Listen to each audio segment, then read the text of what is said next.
नमस्कार मित्रों, आज मैं आपके लिए प्रस्तुत कर रही हूँ फणीश्वर नाथ रेणु जी की कहानी अच्छे आदमी। कहानी शुरू करते हैं। उजागिर ने दोनों बड़ी केतलियों को ताजे चूल्हे पर चढ़ाकर सामने पूरब की ओर देखा। रात से ही आद्रा नक्षत्र चढ़ा है। सूरज उगा है या नहीं पता नहीं चलता। बादल हल्की पुरवैया के झोंके पर उमड़े आ रहे हैं। दूर फुहिया वर्षा में पेड़ की पत्तियां छिप रही हैं। सामने खुला हुआ विशाल मैदान, हरियाली पर बिछी हुई पिच रोड, नई सड़क। उजागिर का जी ना जाने क्यों अचानक हल्का हो गया। मन में रात भर उस पैसेंजर की बोली चुभ रही थी। तुम तो मुँह देख कर चाय में चीनी डालते ही हो, उधर पकौड़ी में भी हाथ सफाई का खेला होता है। किसी को हरी मिर्च और अदरक के टुकड़े डालकर कुरमुरी पकौड़ी दी जाती हैं और किसी को सड़े प्याज और बासी बेसन की। जरूर वह पैसेंजर जोगबनी या फारबिसगंज से दारू पीकर चला होगा। ऐसा मुंह फट पैसेंजर उजागिर ने कभी नहीं देखा था। उजागिर ने फिर मैदान की ओर देखा। मैदान का दाहिना हिस्सा फुहिया वर्षा से ढक छिप रहा है। सरकारी जंगल विभाग के नए बांस के वन में हजारों पताके उड़ रहे हैं, मानो बांस के नए पौधों की नई कंचियों के हरे पताके। कांस के सफ़ेद गलीचे सब ढक गए। 2 ही साल के बाद यह बांस का जंगल बिजू खंड हो जाएगा। उजागिर का घर गांव के सबसे दक्षिणी छोर पर ऊंची जगह पर है। सामने बहुत दूर तक ढालू जमीन है। कोसी की मारी हुई जमीन, कोसी की सूखी और बालू से भरी धारा तक उबड़ खाबड़ है। कटिहार से जोगबनी तक पक्की सड़क पिछले साल ही बनकर तैयार हुई है, खुली है। जब पहली बार कागज वाला नक्शा धरती पर अंकित हुआ तो उजागिर को लगा कि उजागिर के घर तक जाने के लिए ही सड़क इधर आई है। उजागिर के घर से को छूकर फिर दाहिनी ओर मुड़ गई है। उजागिर ने देखा, लेटी हुई धरती के गले में चंद्रहार की तरह पड़ी पिच रोड। एक केतली का पानी गनगना उठा, फिर दूसरी केतली का भी। उजागिर की आंखों में प्रदीप कुमार की माँ की गले में पड़ी चंद्रहार की झलक लगी। आज प्रदीप कुमार की माँ इतनी सुस्त क्यों है? केतलियों में चाय का पानी खौल रहा है। अभी तक न बेसन का गमला खनखनाया और न कड़ाही कलछी ही। आखिर बात क्या है? उजागिर ने अपने 3 वर्ष के इकलौते बेटे को पुकारा। क्या हो प्रदीप कुमार बबुआ, माँ से कह दो सादा गाड़ी आने के समय का हो गया है। इधर हमारे डिपार्ट का सब काम फिनिश है। अंदर से कोई आवाज़ नहीं आई। उजागिर ने अपने डिपार्ट पर निगाह डाली। उजागिर का विभाग चाय डिपार्ट, कप, तश्तरी, गिलास, छन्ना, चम्मच, चाय दूध सब ठीक ठाक। लेकिन आखिर बात क्या है? उजागिर का घर इस इलाके का गैर सरकारी बस पड़ाव है। करीब 20-25 गांव के लोग यहीं आकर चढ़ते उतरते हैं बसों से। दक्षिण कटिहार से आने वाली बस अररिया कोट से 1.5 घंटा और उत्तर जोगबनी फारबिसगंज से चलने वाली गाड़ी को 1 से सवा घंटे तक लग जाता है। इसलिए उजागिर के घर और दुकान के सामने 10-15 मिनट रुकती है। इस सड़क में उजागिर की दुकान के पकौड़े और चाय का खूब नाम हो गया है। सादा खाकी और लाल गाड़ियों के ड्राइवर, कंडक्टर, पैसेंजर, क्लीनर सभी तारीफ करते हैं। प्रदीप कुमार की माँ आई। नहाई धोई प्रदीप कुमार की माँ को देखकर उजागिर का हल्का जी और भी गुदगुदा उठा। गिलास में गर्म पानी डालते हुए वह मुस्कुराया। प्रदीप की माँ भी तनिक मुस्कुराई। मानो मन की बात को वह मन में अब नहीं रख सका। बोल पड़ा, अब रेडियो फिट कराना ज़रूरी है। कल तक उजागिर की समझ से दुकान में एक दीवाल घड़ी फिट करना ज़रूरी था। आज अचानक रेडियो की ज़रूरत सुनकर प्रदीप कुमार की माँ को अचरज हुआ। वह अचकचाई। उजागिर बोला, रेडियो में एक ही बात नहीं, 3 बात हैं। मन हो तो गाना सुनो, मन हो तो खबर सुनो, और जानना हो तो टाइम भी मालूम कर लो। प्रदीप कुमार की माँ ने कढ़ाई चढ़ा दी। आंगन से आंख मलता हुआ प्रदीप कुमार निकला। उजागिर ने प्यार से बुलाया, इधर आओ बाबू, बबुआ। हर रोज़ पहले 3 गिलास, सबसे पहले प्रदीप कुमार को, फिर प्रदीप कुमार की माँ और तब खुद। प्रदीप कुमार दिन भर में 5 गिलास चाय पीता है। बसों में चढ़ने वाले कचहरिया पैसेंजर एक एक कर आने लगे। बैलगाड़ी पर कोई नई दुल्हन है क्या? सावन भादों में नैहर जा रही है। यह साइकिल वाला आकर फिर तंग करेगा। यहाँ साइकिल रखने की जिम्मेवारी अब उजागिर अपने ऊपर नहीं ले सकता, ताला लगाने पर भी नहीं। पहली बोहनी की किशनपुर के बाबू ने 4 आने के पकौड़े और 2 गिलास चाय, दूध चीनी बराबर बराबर, गिलास जड़ा बढ़िया से धोकर। प्रदीप कुमार की माँ ने घूंघट के अंदर से ही देखा।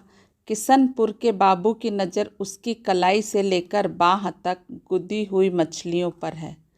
कई जोड़ी मछलियाँ चुलबुला रही हैं। प्रदीप कुमार की माँ ने बाह की मछलियों को आंचल खींचकर ढक लिया। किशनपुर के बाबू ने कहा, पकौड़े तनी और खरे कुरमुरे। छनौटा में छने पकौड़ों को फिर से खौलते हुए तेल में डाल दिया प्रदीप कुमार की माँ ने। गीली पुरवैया के झोंके में गरम पकौड़ों की सौंधी सलोनी सुगंध में धीरे धीरे फैलने लगी। पकौड़े, चाय, चाय। गांव का बूढ़ा संतोख सिंह रोज इसी समय आता है। रोज, नित्यम दिन, टाइम बंधा हुआ है यही। यदि बोहनी नहीं हुई तो परम संतोषपूर्वक प्रतीक्षा करता है। बोहनी हुई कि उसकी चुटकी बजी। जय श्री सीताराम। आज बोहनी होने के बाद भी संतोख सिंह की ओर ध्यान नहीं दिया उजागिर ने। संतोख सिंह ऐसे अवसरों पर कोई गप शुरू कर देता है।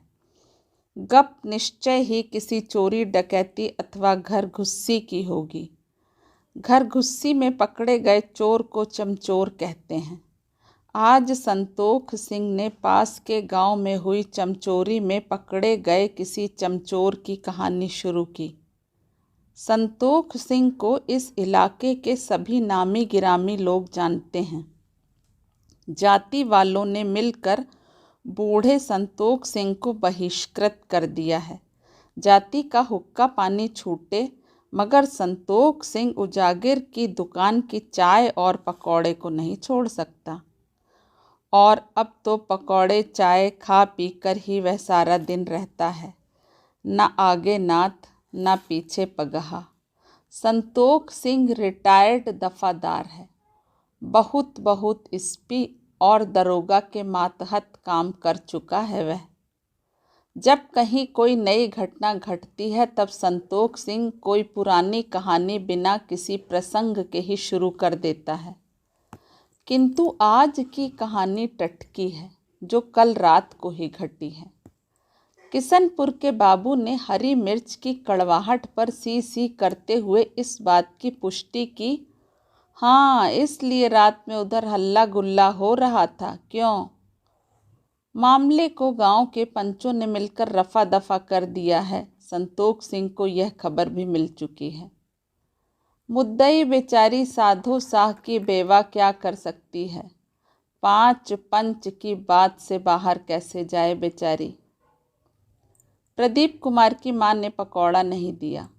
उजागिर ने चाय का गिलास बढ़ाते हुए कहा, संतोखी काका, पकौड़े गाड़ी जाने के बाद। सो क्यों? संतोख सिंह ने नगद पैसा देकर खाने वाले खरे ग्राहक की तरह खनखना कर पूछा। प्रदीप कुमार की माँ ने घूंघट के अंदर से ही उजागर को इशारे से कुछ कहा। केले के पत्ते पर गर्म पकौड़ा लाकर सामने रख दिया उजागिर ने। इधर कई दिनों से संतोख सिंह इसी तरह तेवर चढ़ाकर बातें करने लगा है। संतोख सिंह ने किशनपुर के बाबू से कहा, रासो बाबू, यह ससुरी सड़क जब से चालू हुई है, चोरी चुढ़ाई और भी बढ़ गई है। पहले तो साला गांव के आसपास के ही चोर डकैत चोरी डकैती करते थे, अब तो मनिहारी घाट का चोर साला जोगबनी आकर चोरी कर जाता है रातों रात बेदाग। किशनपुर के बाबू ने विरोध किया। इसमें सड़क का क्या कसूर? बिना सड़क खुले ही कलकत्ता के लोग कटिहार में पॉकेट मारते हैं। किशनपुर के बाबू को मालूम है, सड़क बनते समय इलाके में कई सड़क विरोधी आंदोलन हुए थे। लोगों को उभारने के लिए आंदोलन के नेताओं ने इस बात को प्रमुख प्रचार अस्त्र बनाया था। सड़क शुरू होते ही कलकतिया पॉकेटमार से लेकर पटनिया ठग दिन दहाड़े गांवों में घुसकर उत्पात मचावेंगे। किशनपुर के बाबू ने अपनी कलाई पर बंधी घड़ी देखी, फिर कान के पास लाकर सुना। बस लेट है या घड़ी बंद है? उजागिर बोला, दोनों तरफ की गाड़ी आज लेट है। रात में जोगबनी की ओर जोर की बरखा हुई है। संतोखी बोला, पूरब भी हुई है। उजागिर को चोरी डकैती की कहानी जरा भी नहीं अच्छी लगती, तिस पर आज चमचोरी का किस्सा। उजागिर ने चमचोरी प्रसंग को अच्छी तरह बदलने के लिए बात की छोर अपने हाथ में ले ली। पूरब पश्चिम उत्तर दक्षिण सब तरफ पानी बरसा है, सिर्फ अपने इलाके में। संतोख सिंह ने बीच में ही काट दिया, अरे इस इलाके में क्या पानी होगा साला, दिन दहाड़े चमचोरी जहाँ होती है वहाँ पानी बरसेगा, बज्जर गिरेगा, हड़हड़िया बज्जर।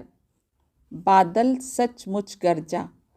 प्रदीप कुमार की माँ घूंघट के नीचे हंसी। बादल नहीं, बस की आवाज़। प्रदीप कुमार की माँ को पिछले साल की बरसात की याद आई। वर्षा में पकौड़े और चाय की बिक्री बढ़ जाती है। छाता धोती बंधक रखकर भी आदमी पकौड़ी खाकर चाय पीता है। किशनपुर के बाबू ने थैले से प्लास्टिक पेपर के बड़े थैले से वाटरप्रूफ निकाला। मलेरिया विभाग के दवा छिड़कने वाले से बहुत पैरवी के बाद यह बरसाती मिली है। झमाझम पानी पड़े, मुदा कपड़े का एक सूत भी नहीं भीगता। किशनपुर के बाबू ने उठते उठते उजागिर को सलाह दी, इधर 4 हाथ और बढ़ाकर बैठने की जगह बनाकर छवा क्यों नहीं देते? प्रदीप कुमार की माँ ने बाँह के ऊपर साड़ी खींचकर उजागिर से कुछ कहा। किशनपुर के बाबू की आंखों में गुदी हुई मछलियाँ फिर चुलबुलाने लगीं। उजागिर ने कहा, रासो बाबू, एक गाड़ी बांस के बिना सब काम रुका हुआ है। आपके दरबार में एक दिन इस दुआ लेकर। किशनपुर के बाबू ने देखा, घूंघट से एक जोड़ी आंखें भी कुछ कह रही हैं। बोले, अच्छी बात है, एक दिन आना। एक गाड़ी क्यों, 2 गाड़ी बांस मिल जाएगा। उजागिर ने दांत निपोर कर प्रदीप कुमार की माँ की ओर देखा। प्रदीप कुमार की माँ ने आँखों से ही बात की। मैंने कहा था ना, रासो बाबू अच्छे आदमी हैं। संतोख सिंह बोला, एक गाड़ी घास क्यों नहीं मांगी तुमने? आज रासो बाबू का दिल दरियाव हो रहा है। वर्षा शुरू हुई, दोनों ओर से बस आई। एक ही साथ पकौड़ी, चाय, पैसे, नए पैसे। उजागिर को आज बात करने की फुर्सत नहीं। एक पत्तल पकौड़ी बिना मिर्च की। प्रदीप कुमार की माँ ने घूंघट के नीचे से ही कुछ कहा। वह आज बिना मिर्च की पकौड़ी अलग से किसी ग्राहक के लिए नहीं बना सकेगी। लाल गाड़ी के ड्राइवर जी मांगते हैं। प्रदीप कुमार की माँ बिना मिर्च वाला बेसन फेंटने लगी। लाल गाड़ी का ड्राइवर अच्छा आदमी है। मनिहारी घाट में जहाज से उतरने वाले यात्रियों को भी वह उजागर की दुकान की पकौड़ी और चाय की तारीफ सुनाकर फांस लाता है। भाई, रास्ते में कहीं एक चाय पीना और पैसा फेंकना बराबर है। चाय नाश्ता चल कर राहिकपुर में कीजिएगा, एक बार चख कर देखिएगा तो फिर कभी नहीं भूलिएगा। गर्मा गर्म चाय और कुरमुरे पकौड़े। लाल गाड़ी का ड्राइवर ऐसी जगह पर गाड़ी लगाता है जहां से प्रदीप कुमार की माँ की आंखें तिरछी निगाह से देखने पर टकरा जाती हैं। गाड़ी में बैठे हुए यात्रियों की नज़र दुकान के सामने वाले हिस्से पर ही पड़ती है जिधर प्रदीप कुमार की माँ बैठती है। उधर बांस की झझनी की टटिया लगी हुई है। छोटी सी आड़ में बैठी हुई प्रदीप कुमार की माँ का सिर्फ हाथ दिखलाई पड़ता है। पकौड़े डालती हुई उंगलियाँ छनौटे से पकौड़े निकालकर बर्तन में रखते समय कांच की चूड़ियाँ मीठे सुर में बज उठती हैं। उजागिर को इधर उधर देखने की छुट्टी कहाँ। गिलास, चीनी, पानी, पत्ती, चम्मच, पैसा, ग्राहक। पत्तल पकौड़ा लेते समय एक बार वह प्रदीप कुमार की माँ की ओर जरूर देख लेता है। देखिए भाई, हल्ला गुल्ला नहीं, शांति से, शांति। दोनों गाड़ियाँ आकर चली गईं। प्रदीप कुमार की माँ उठकर अंदर गई। उजागिर रेजगारियों का हिसाब करने लगा। संतोख सिंह को एक गिलास चाय और चाहिए। जोरों की बारिश शुरू हुई। उजागिर ने कहा, पानी गर्म होने दीजिए। उजागिर ने लड़कपन से ही चाय बनाने का काम किया है। कमल दह के जमींदार की ड्योढ़ी में हर काम के लिए अलग अलग नौकर चाकर थे। चाय बनाने वाला, चिलम सुलगाने वाला, तेल मालिश करने वाला, भंग घोंटने वाला। कमल दह के जमींदार की जमींदारी चली गई, लेकिन उजागिर के हाथ का इल्म हाथ में ही रह गया। इसी इल्म ने उसकी मनोकामना पूरी की। घर में लक्ष्मी आई। रहीकपुर गांव की अपनी बपौती ज़मीन पर घर बनाकर एक रूप वाली घरनी लाने की लालसा उसके मन में बचपन से ही घर बनाकर बैठी थी। कमल दह के छोटे बाबू की दुल्हन जैसी घरवाली मिल जाए तो उजागिर सारी उम्र सिर्फ रूप पीकर रह सकता है। रूप वाली दुल्हन। बालू वाली ज़मीन का कूप और गांव की लड़की का रूप दोनों बराबर। बालू वाली ज़मीन के कूप का पानी कंचन ठंडा होता है, एक घूंट पीकर ही आत्मा जुड़ा जाए। गांव की लड़की का रूप एक बार निहार कर नींद आ जाती है आँखों में, लेकिन बालू वही कूप 2 साल में ही भथ जाता है। गांव का रूप साल लौटते ही ढल जाता है। उजागिर ने भागलपुर, दरभंगा और पटना जैसे शहरों में घूम घूम कर नौकरी की, कहीं रूप की झलक नहीं मिली। सब नकली, कच्ची कली कचनार जैसी ऊपर से। इसको भला रूप कहते हैं। शहर से वह रुपए की गठरी ले आया। मन की झोली उसकी खाली ही रही। गांव के घटक दलालों ने उजागिर को ठग कर बहुत पैसा खाया। बिरादरी के पंचों ने पान सुपारी के नाम पर 50 रुपए झटक लिए। रूप वाली घरनी नहीं मिली, किंतु उजागिर निराश नहीं हुआ। कमल दह की छोटी दुल्हन ने एक दिन कहा था, उजागिर, चाय पिलाकर तुम इंद्रासन की परी को भी फुसला कर मुट्ठी में कर सकते हो। उजागिर ने छोटी दुल्हन की बात याद की और एक दिन घर से निकल पड़ा। कहीं चाय की दुकान पर नौकरी भी मिल जाए, वह करने को तैयार है। उजागिर उस शुभ दिन को कभी भूल सकता है भला? कुर्सेला स्टेशन पर उतरकर वह बहुत देर तक बैठा रहा। खीरा खरीद कर खाते समय उसको बचपन के एक खेल की याद आई थी। बच्चे खीरे ककड़ी के बीज को उंगलियों में दबाकर कहते, फलाने की शादी किधर होगी। बीज छिटक कर जिस ओर गिरे उधर ही, उसी दिशा में। उजागिर ने खीरे के एक बीज को उंगलियों में दबाकर मन ही मन कहा था, बीज जिस ओर छिटकेगा मेरी होने वाली रूपवती दुल्हन उधर ही होगी। बीज उत्तर की ओर छिटका और बिना कुछ सोचे विचारे वह कुर्सेला से रानीगंज जाने वाली बस पर जा बैठा था। कंडक्टर ने पूछा, कहाँ जाएगा? उजागिर क्या जवाब दे, ना जाने यह गाड़ी कहाँ कहाँ जाती है। तब तक बगल के यात्री ने बिरौली का टिकट मांगा और उजागिर ने भी बिरौली तक का टिकट कटा लिया। गाड़ी बिरौली पहुंचकर पकौड़ी वाली सहुआइन की दुकान के सामने रुकी। बिरौली में उतरने वाले उतर गए, उजागिर बैठा रहा। बिरौली गांव में उतरकर वह क्या करेगा? वह आंखें मूंदकर कुछ सोच रहा था कि कंडक्टर ने उसको ठेल कर जगाया। ए बिरौली आ गया, उतरो। उजागिर ने अपनी झोली संभाली, अनिच्छापूर्वक उतरा। बस से उतरे हुए लोग पकौड़ी वाली दुकान पर थोड़ी देर रुके और जलपान करके चले गए। उजागिर चुपचाप बगल में एक मोढ़े पर बैठा रहा। बूढ़ी सहुआइन ने पकौड़ी की कढ़ाई उतार कर उजागिर से पूछा, कहाँ जाना है? उजागिर ने कुनमुनाकर जवाब दिया, कहीं नहीं, एक आने की पकौड़ी हमको भी चाहिए। बूढ़ी झुंझलाई, इतनी देर से मुंह सीकर बैठे रहे, अब कढ़ाई उतारने के बाद एक आने की पकौड़ी? अब पकौड़ी नहीं, बैंगनी खाना है तो बोलो, चढ़ाऊं कढ़ाई। अरे ओ सितिया, कब तक बैठकर बैंगन काटेगी? दे जा जितना हुआ, ग्राहक बैठा हुआ है यहाँ।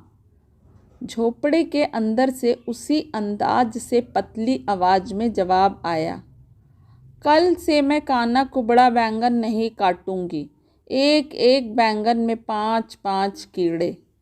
बूढ़ी ने सितिया नाम की लड़की को बैंगन लगाकर एक भद्दी सी गाली दी। सितिया सूप में बैंगन के टुकड़े लेकर आई। मैं रोज़ तुमसे कहती हूँ मौसी, परदेसी यात्री के सामने गाली मत बका करो। उजागिर सितिया उफ्र सीता का रूप देखकर पसीने से तरबतर हो गया था। एक एक बैंगन में 5-5 कीड़े और बैंगन भरी गाली सुनकर उसको मतली आ रही थी, सो सीता को देखने के बाद ही दूर हो गई। यही है रूप, यही है रूप।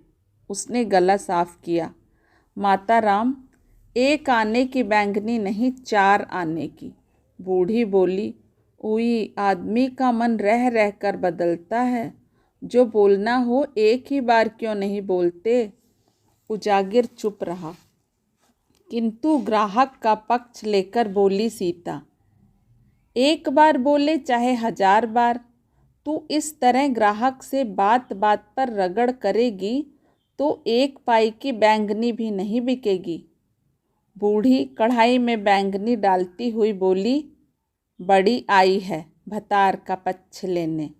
जब बूढ़ी और जवान जीभों की बतकुट्टी जोर पकड़ने लगी तो उजागिर ने मर्दानगी दिखलाई। छी छी, आप लोग इस तरह बेवजह लड़िएगा तो रखिए अपनी बैंगनी, ऐसी बैंगनी कौन खाए। सीता बोली, लो सुनती हो, अब छानो बैठकर 4 आने की बैंगनी, देखो कौन खाता है। बूढ़ी बोली, नहीं खाएगा तो पैसे दे जाएगा। सीता ने उजागिर को पहली बार नज़र उठाकर देखा और मुँह की बात मुँह में रख कर अंदर चली गई। उजागिर बैठकर सोचता रहा, 4 आने की बैंगनी वह खा सकेगा, यह चंगेरी भर बैंगनी। बूढ़ी सहुआइन ने फिर पुकारा, अरे ओ सितिया, पत्तल कहाँ है, बैंगनी तेरे कपाल पर परोसूं। उजागिर बैंगनी खाने लगा। तब बूढ़ी ने नरम सुर में कहा, भैया बुरा मत मानना, मुँह जली सिटिया सीधी बात कभी सुनती ही नहीं। ठहरो मैं पानी ला दूँ।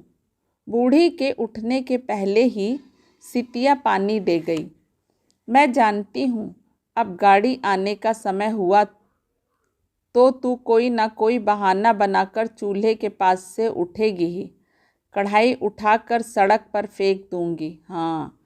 बूढ़ी बैठ गई। फिर वह कोई भद्दी गाली जीभ पर चढ़ा रही थी कि उजागिर ने टोक दिया, यहाँ एक चाह की दुकान खूब चलेगी माताराम। सहुआइन ने पोपले मुंह को तनिक विकृत करके पूछा, क्या चलेगी खूब? चाह की दुकान कौन खोलेगा?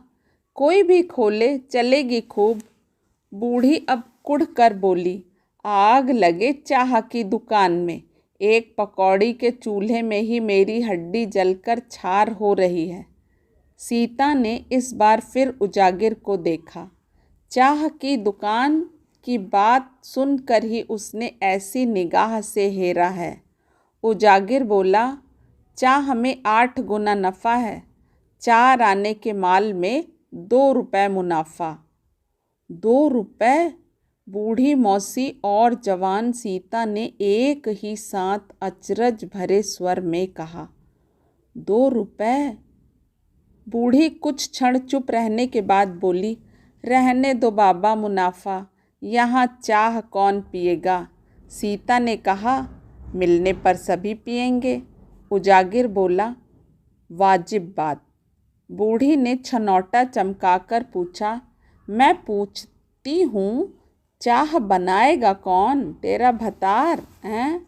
सीता ने इस बार जवाबी गाली दी, मेरा नहीं तेरा। आश्चर्य! गाली सुनकर पोपली बूढ़ी हंस पड़ी। सीता भी हंसी और उजागिर का कलेजा जोर से धड़कने लगा। कुछ देर तक चुप रहने के बाद उसने तौल कर बात शुरू की, हाँ, चाह की दुकान तो मर्द पुरुष ही चला सकता है। बूढ़ी ने लंबी सांस ली। सीता फिर आंगन के अंदर चली गई। उजागिर बहुत देर तक बूढ़ी मौसी को विस्तार पूर्वक चाय की दुकान की योजना के संबंध में समझाता रहा। दूसरी गाड़ी के लौटने के पहले ही उजागिर ने बूढ़ी को अपनी मीठी बोली से मोह लिया। माताराम, आप लोगों की मर्जी हो तो मैं आज ही जाकर सामान ले आऊं। तुम्हारा घर कहाँ है? रहीकपुर। कौन जात? अरे तब तो बिरादरी के ही निकले, बात पक्की हो गई। उजागिर कुर्सेला बाजार आया और चाय की दुकान का सारा सामान खरीदकर रात की गाड़ी से ही वापस लौटा।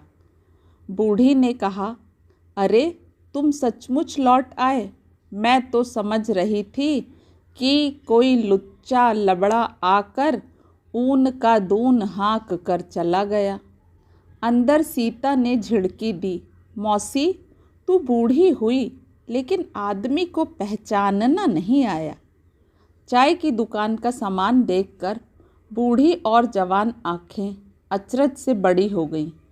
इतना सामान लगता है चाह की दुकान में? रात में सीता ने अपने हाथ से भात दाल परोसकर खिलाया था पहली बार। पुरानी बातें याद करके आज भी उजागिर की देह सुड़सुड़ाने लगती है। सीता की बोली, सीता की हंसी, सीता का चलना फिरना। दिन रात उजागिर मानो सपनों की दुनिया में ही रहता था, रूप पीकर जीता था। चाय की दुकान खुली और चल निकली। गांव भर में बात फैल गई, बूढ़ी सहुआइन का एक रिश्तेदार आया है, चाय की दुकान खोले है, अब पियो घर बैठे चाह गर्मा गर्म। बस के ड्राइवर, कंडक्टर, पैसेंजर, क्लीनर ने एक स्वर से प्रशंसा की, अलबत्ता चाह बनाता है जवान, चलेगी दुकान। लेकिन चाय की दुकान 6 महीने भी नहीं चल सकी। 5वें महीने में ही सीता ने उजागिर को उकसाया, क्यों, तुम्हारा कलेजा इतना छोटा है? बूढ़ी से साफ साफ कहते क्यों नहीं? यदि बूढ़ी नकार जाए बला से, पहले कह के देखो। यदि कहे घर जमाई रहना पड़ेगा, अभी मान लेना, बाद में फिर। बूढ़ी मौसी आँख से कम देखती थी और कान से जरा कम सुनती थी, किंतु बिना कुछ देखे सुने ही सब कुछ समझ चुकी थी। इसलिए जिस दिन उजागिर ने हकला तुतला कर प्रस्ताव किया था, बूढ़ी ने एक भद्दी गाली दी थी, 100 बार सतुवन और भतार के आगे दतुवन। अब बाकी ही क्या रहा है? छुतहर कलश में अब कौन पंडित पुरोहित वेद मंत्र पढ़ेगा? खूब पियो गर्मा गर्म चाह। बूढ़ी सहुआइन अपनी पकौड़ी की दुकान पर बैठी आज भी गालियां दे रही होगी। उस मिठ वचना ने आते ही चाह पिलाकर इस मुई को मुट्ठी में कर लिया। दिन रात खुसुर पुसुर मैं नहीं देख सकती थी। जवाब दे दिया, तुम लोग अपना रास्ता देखो। और इसी को कहते हैं तिरिया के भाग से मिले राज, सीता नहीं लक्ष्मी। रानीगंज से कुर्सेला जाने वाली बस पर सवार होकर रूप वाली दुल्हन को साथ लेकर उजागिर गांव लौट आया। लौटकर उसने सुना इधर भी नई सड़क खुलने वाली है, बहुत जल्दी ही। सचमुच लक्ष्मी है प्रदीप कुमार की माँ। बनने वाली नई सड़क के ठेकेदार ने उजागिर की झोपड़ी में ही डेरा डाला था।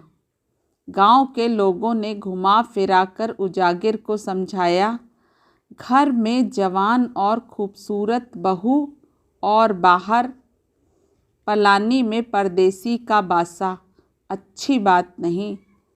संतोख सिंह जब मिलता दिन दहाड़े चमचोरी की कोई कहानी सुनाना नहीं भूलता। उजागिर घर लौटकर अपनी रूपवती को निहारते हुए कहता, जानती हो गांव के लोग क्या कहते हैं? गांव के लोगों की बात सुनोगे या ठेकेदार जी की? ठेकेदार जी कहते हैं सड़क जब खुलेगी चाह और पकौड़ी की दुकान तब खोलना। अभी इतने जन मजूरे काम कर रहे हैं, अभी चावल दाल की दुकान खोल दो, मजदूरों को उधार खिलाओ और हफ्ता के बाद 1 का 1.5 वसूलो। यही मौका है। सच। और यदि उधार खाकर भाग जाएं सभी, तब भाग कर कहाँ जाएंगे? उनकी चुटिया तो ठेकेदार जी के हाथ में है। सच, तुम ठीक कहती हो बिरौली वाली। ठेकेदार साहब सचमुच बहुत अच्छे आदमी हैं। तुम मुझे बिरौली वाली क्यों कहते हो? मुझे अच्छा नहीं लगता। तब क्या कहूँ? उजागिर खिलखिलाकर हंसता है। ओ, अब मैं भी ठेकेदार साहब का दिया हुआ नाम ही कहूँगा, रेशम बहू। ठेकेदार साहब सचमुच बहुत अच्छे आदमी हैं। गांव के आवारा नौजवानों ने उजागिर को चिढ़ाने के लिए एक बोली निकाली, ठेकेदार साहब सचमुच अच्छे आदमी हैं। अच्छे आदमी को अच्छा आदमी नहीं कहें तो क्या कहें? गांव के लोग जलते हैं। उजागिर की बहू रूपवती है, सुलक्षण वाली है। किसी की बहू ऐसी है गांव में जिसके आते ही गांव में नई सड़क खुल गई? इलाके में चावल दाल की छोटी सी दुकान खोलकर 5 ही महीने में 10 बीघे ज़मीन किसने खरीदी है? लोग तो जलेंगे ही। ठेकेदार साहब अंग्रेजी में चिट्ठी लिखते हैं। है कोई अंग्रेजिया इस गांव में? रेशम बहू ठीक ही कहती है। काम ऐसा करो कि देख पड़ोसी जल मरे। बबुआ का जब जन्म हुआ तो ठेकेदार साहब ने चमड़े की थैली से 25 रुपए निकाल कर मुँह दिखाई दी थी। छठी की रात में। खुशी के मारे रात भर बैठकर रामायण बाँचते रहे और यह प्रदीप कुमार नाम भी उन्हीं का रखा हुआ है। गांव के दुख मोचन पंडित ने तो बस पतासू नाम रख दिया था। भला पतासू भी कोई नाम है? पता नहीं ठेकेदार साहब आजकल किस इलाके में हैं। कहीं भी रहें, आदमी अच्छे हैं। प्रदीप कुमार की माँ आज भी हर महीने याद करती है। बोले थे कि बीच बीच में आकर प्रदीप कुमार को देख जाएंगे। उस दिन छितनू का रमडुलवा बेटा कह रहा था कि प्रदीप कुमार का मुंह ठीक ठेकेदार साहब जैसा है। पागल है साला। लाल गाड़ी के ड्राइवर जी भी बहुत भले आदमी हैं। रोज कहते, देखो उजागिर भाई, चूल्हे के पास बैठते बैठते प्रदीप कुमार की माँ का रंग बादामी हो गया है। देह में गमकौआ पाउडर लगाने से रंग ठीक रहेगा। और दूसरे ही दिन एक डब्बा पाउडर खरीदते आए पुरनिया साहा कंपनी से। ऐसा भला आदमी इस गांव में क्या, इस इलाके में भी खोजने पर ना मिलेगा। यह नए दरोगा साहब भी हीरा आदमी हैं। कह रहे थे, एसपी साहेब तुम्हारे पकौड़े की खूब तारीफ करते हैं और जोगबनी के लाला के बेटे की जीभ तो नाम से ही पनिया जाती है। 12 बजे रात में गाड़ी पर दरोगा साहेब के साथ आता है और चुरा कर पकौड़े खाता है। वैष्णव लाला, जिसके चौके में प्याज नहीं चढ़ता है कभी, वह उजागिर की दुकान में बैठकर कैसे खा सकता है प्याज वाले पकौड़े। प्रदीप कुमार की माँ कहती है, लाल का बेटा एकदम गौ जैसा सीधा है, जरा दुबला पतला है, इसलिए पकौड़े के साथ चाह नहीं अंग्रेजी दारू पीता है। उस रात को प्रदीप कुमार की माँ की देह में दर्द था सांझ से ही।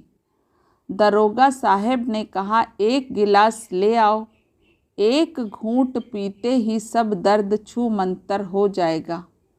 सचमुच हुआ भी वही।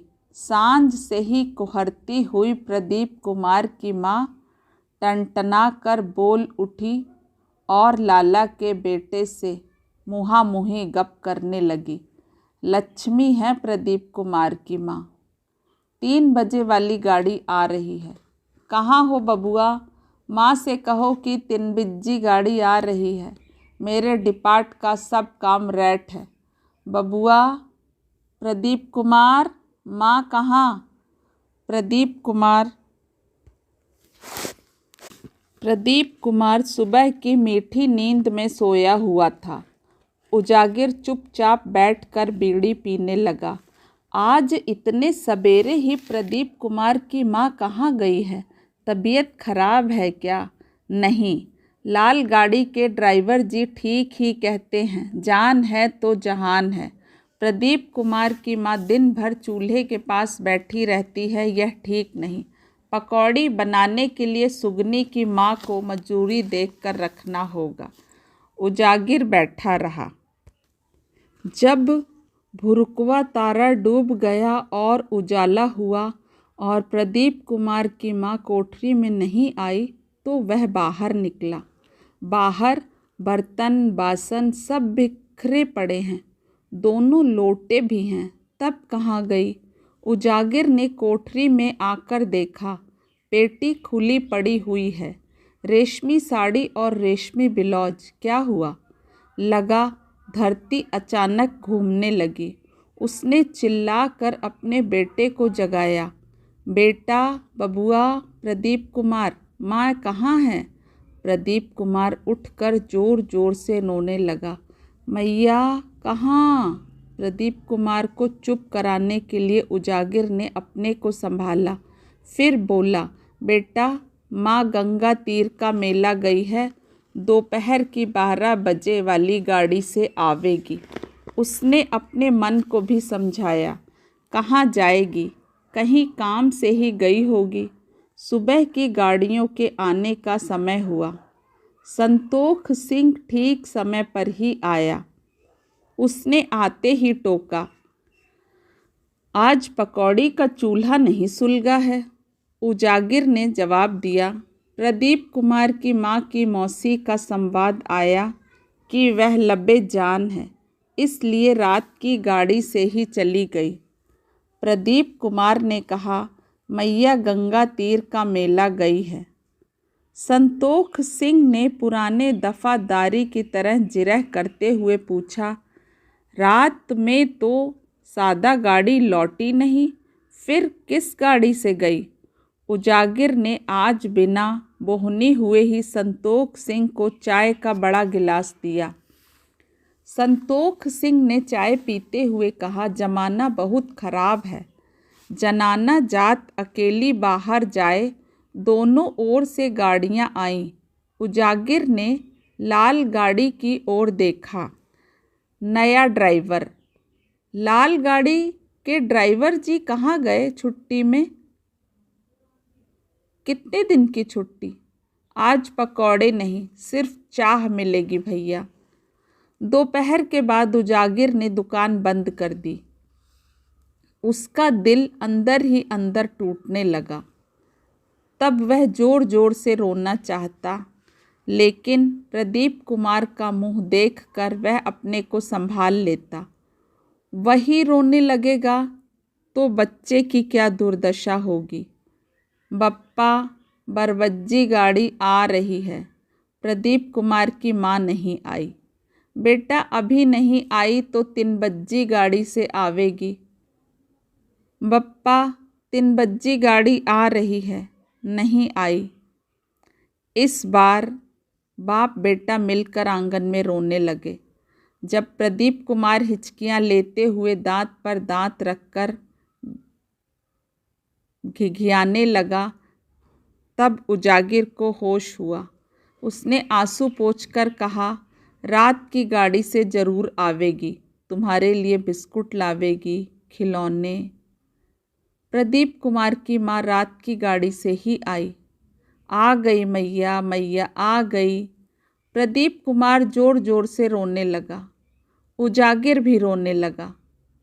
कहाँ चली गई थी तुम प्रदीप कुमार की माँ? लो लो, क्या हो गया तुम दोनों को? कहाँ गई थी? किस गाड़ी से गई? काम से गई थी पुरैनिया। गाड़ी से नहीं, ट्रक से गई थी। कह कर जाती, काम के पहले बात कही नहीं जाती। प्रदीप कुमार खिलौना पाकर खुश हो गया। उसकी माँ ने गठरी से बिस्कुट का डिब्बा निकाला। उजागिर चुपचाप अपलक दृष्टि से देखता रहा। कितने दिनों के बाद प्रदीप कुमार की माँ ने रेशमी साड़ी पहनी है। रूप जरा भी मलिन नहीं हुआ है। कौन कहता है कि गांव का रूप साल ढलते ही ढल जाता है। अब प्रदीप कुमार की माँ ने आंचल की खूंट से कागज का एक टुकड़ा निकाल कर दिखलाते हुए कहा, बोलो तो क्या है? उजागिर ने लालटेन की रोशनी में कागज को उलट पलट कर देखा। भगवान जाने क्या है, बोलो ना क्या है। देखने में तो सरकारी कागज जैसा लगता है। प्रदीप कुमार की माँ हंसी। ठीक ही पहचाना है तुमने, सरकारी कागज ही है। परमिट। परमिट? किस चीज़ की परमिट? सीमेंट, कोयला और लोहे की छड़ का। क्या करोगी परमिट? प्रदीप कुमार की माँ बोल उठी, गांव के दुश्मनों को जरा और भी अच्छी तरह जलाऊंगी। जलाएगी माने? ओहो, समझा, पक्का घर हैं? सच कहता हूँ प्रदीप कुमार की माँ, तुम धन्य हो। अच्छा किया तुमने जो मुझसे पहले ही नहीं कहा। इतनी बड़ी बात मेरे पेट में हरगिज नहीं पचती। सच कहता हूँ मैं पागल हो जाऊँगा। सच, तुम लक्ष्मी हो साक्षात। मैंने क्या किया? सब लाल गाड़ी के ड्राइवर जी की मेहरबानी है। हाकिम के किरानी से उनकी दोस्ती है। और जानते हो, इस परमिट से घर बनाने का आधा रुपया भी निकलेगा। सो कैसे? देखना, आने दो लाला जी के बेटे को। सच, हद है, हद है। कल वाले संतोख सिंह को 5 गिलास चाय बोहनी से पहले ही पिलाऊंगा। अब तुमको क्या कहें प्रदीप कुमार की माँ, रेशम बहू। उजागिर के घर की नींव पड़ गई। एक बांस में पुराना झाड़ बांधकर गाड़ दिया गया, बुरी नज़र को काटने के लिए। गांव के लोग मन ही मन जल भुनकर खाक होने लगे, किंतु इधर कई दिनों से उजागिर का मन भी अंदर ही अंदर सुलग रहा है।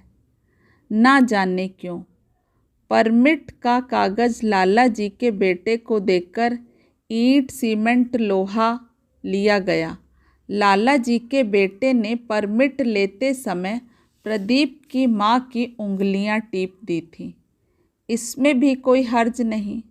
दरोगा जी ने उस दिन दारू के झोंक में कबूतरी कह दिया। सरकारी आदमी को 7 खून माफ़ हैं। लाल गाड़ी के ड्राइवर जी ने होली के दिन गाल पर अबीर लगा दिया। होली की बात, फिर ड्राइवर जी भले आदमी हैं, लेकिन केतली का खौलता हुआ पानी टोंटी से गिरने लगा। प्रदीप कुमार की माँ ने कहा, लो तुम्हारा ध्यान कहाँ है, होश में हो या? उजागिर बोला, खूब होश में हूँ। उसने केतली उतार दी। मकान बनाने वाला यह छछुंदर मुहा राज मिस्त्री बिना कहे सुने आंगन के अंदर क्यों गया? जाने के पहले प्रदीप कुमार की माँ को उस तरह आंख मटकी क्यों मार गया? प्रदीप कुमार की माँ उस तरह हंसी क्यों? उठकर आंगन में गई क्यों? उजागिर का मन धुएं से भर गया मानो। उसने पुकारा, बबुआ बेटा प्रदीप कुमार। प्रदीप कुमार आया। उसका मुंह भी तमतमाया हुआ है। उजागिर ने धीरे से पूछा, बबुआ माँ कहाँ है, क्या कर रही है? प्रदीप कुमार बोला, बप्पा मिस्त्री बड़ा बदमाश है, हमको पतासू कहता है। उजागिर गुस्से से दपदपा उठा। उस छछुंदर मुहा की इतनी हिम्मत, मेरे बेटे को प्रदीप कुमार को पतासू कहेगा? वह उठकर दहलीज के पास गया। आंगन में घुन घुन करके क्या प्राइवेट बात हो रही है आमने सामने बैठकर? मिस्त्री साला इस तरह जांग के कपड़े हटाकर क्यों बैठा है? उजागिर के सिर पर अंगीठी जलने लगी, मानो वह आंगन में जाकर गरजा, मिस्त्री दीवाल की गथाई यही हो रही है क्या? मिस्त्री अप्रतिम होकर उठा। हंसती हुई प्रदीप कुमार की माँ भी चौंक पड़ी। उजागिर ने धड़ाम से दहलीज का दरवाज़ा बंद कर दिया। प्रदीप कुमार की माँ उजागिर की आंखें देखकर डर गई। उजागिर होंठ को दांतों में भींचता हुआ उसके पास गया, फिर धीरे से बोला, तू कुत्ती है, कुत्ती कुतिया। प्रदीप कुमार की माँ ने आवाज़ ऊंची करके कहा, क्या हो गया है तुमको? उजागिर चुपचाप अपनी कोठरी में चला गया। अंदर से ही उसने पुकारा, बेटा प्रदीप कुमार यहाँ आओ। प्रदीप कुमार अपने बाप के पास चला गया। बाहर दुकान में चूल्हे सुलगते रहे। गाड़ियाँ आईं। ड्राइवरों ने हॉर्न बजा बजा कर पुकारा। संतोख सिंह ने आवाज़ दी। आंगन से कोई जवाब नहीं मिला। किसी ने कहा, भाई अब पक्का मकान बनवा रहा है, दुकान पर क्यों बैठेगा? गाड़ियाँ आती, रुकती, हॉर्न देती, फिर चली जाती। दिन भर उजागिर घर से नहीं निकला। प्रदीप कुमार भी दम साध कर बाप के बगल में पड़ा रहा। प्रदीप कुमार की माँ उसारे पर बैठी गुनगुन सुर में धीरे धीरे रोती रही। सांझ हुई।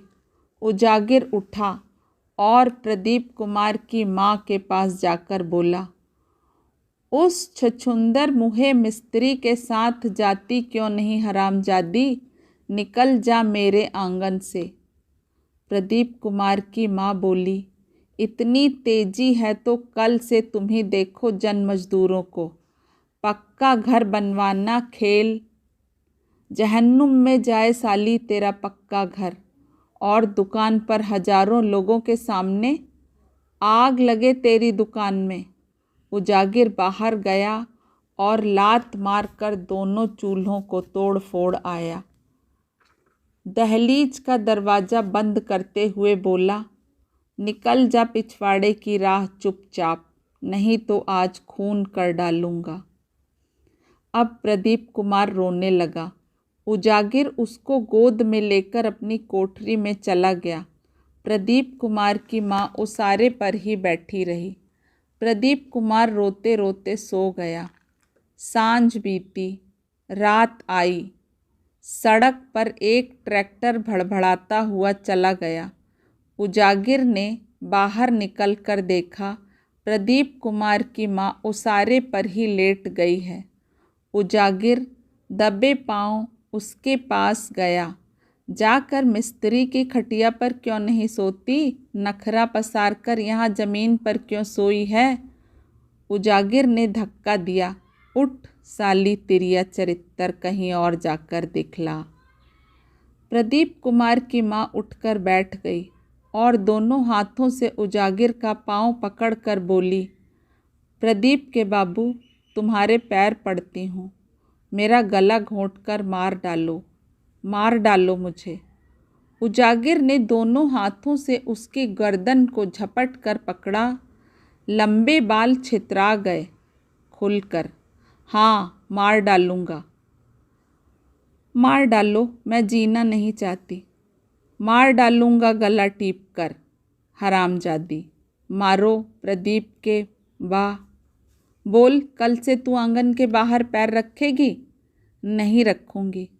किसी से हंसेगी, बोलेगी? बोल, नहीं।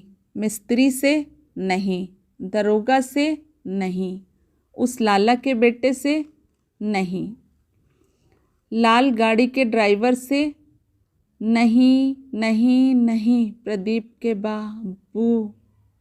प्रदीप की माँ उजागिर की छाती से मुंह सटाकर बिलखने लगी। उसे लगा विवाह के बाद आज पहली बार वह अपने घर वाले के साथ, अपने पुरुष के साथ है। अंग अंग में सिहरन, लहरें, तूफान।